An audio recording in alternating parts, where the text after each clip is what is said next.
તો ભાજપની ફોર્મ પરત ખેંચાવવાની નીતિને લઈને કોંગ્રેસના આરોપ. કોંગ્રેસ પ્રદેશ પ્રમુખ અમિત ચાવડાના ભાજપ ગંભીર આક્ષેપ લગાવવામાં આવ્યા છે.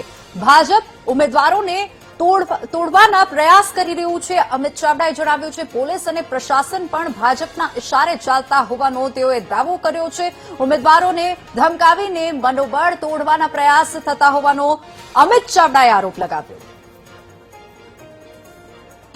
આખા ગુજરાતમાં પોલીસ અને પ્રશાસન સાથે મળીને જાણે ભારતીય જનતા પાર્ટીનું એજન્ટ હોય, જાણે એના કેટલાક અધિકારીઓએ કેટલાક કર્મચારીઓએ ભારતીય જનતા પાર્ટીનો ખેસ પહેરી લીધો હોય એવી રીતનું વર્તન અને એવી રીતની કામગીરી થઈ રહી છે.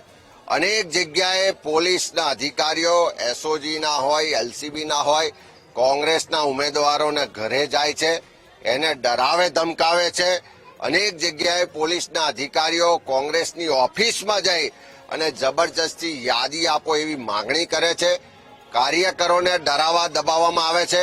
અહીંયા કલોલની વાત હોય, સુરતમાં હોય, આણંદમાં, વાસદમાં હોય કે અનેક જગ્યાએ અધિકારીઓના નામ સાથે ચૂંટણી પંચને પણ ફરિયાદ આપી છે, ડીજીપીને પણ ફરિયાદ આપી છે, પણ તેમ છતાં એ અટકતું નથી.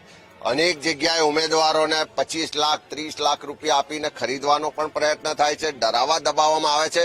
અને જે ચૂંટણી અધિકારીઓ છે એ પણ પુરાવા પૂરતા ચેક કર્યા વગર ખોટી રીતે ફોર્મ પણ રદ કરી રહ્યા છે. સામે ભારતીય જનતા પાર્ટીના જે ઉમેદવારો છે એના ફોર્મમાં અનેક ક્ષતિઓ, અનેક ભૂલો હોવા છતાં એના ફોર્મ મંજૂર કરવામાં આવે છે અને ભેદભાવ કરવામાં આવે છે. સ્વરાજ્યની ચૂંટણીનો શંખનાદ તો વાગી ચૂક્યો છે, પરંતુ આ વખતે રણ મેદાનમાં જે દ્રશ્યો જોવા મળી રહ્યા છે તે લોકશાહીના આદર્શો પર ગંભીર સવાલો ઉભા કરી રહ્યા છે.